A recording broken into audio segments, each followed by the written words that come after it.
Kaixo denei, bideo honetan komentatuko eten pelikula Love and Gelato deitzen da eta Netflixen dago euskarazko azpitituluekin.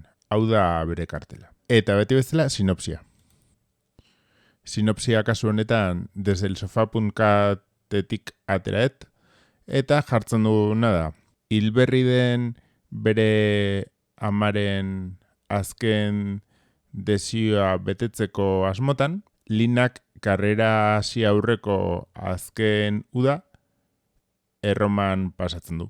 Bertan, maitasuna, abenturak eta pasio berri bat deskurrituko du. Izozkia. Eta hori da pelikularen gaia. 112 minutu ditu, suposatuko duzuenez komedia romantikoa da, eta hori, ikusi nahi baduzue, Netflixen daukazue euskarazko azpitituluekin.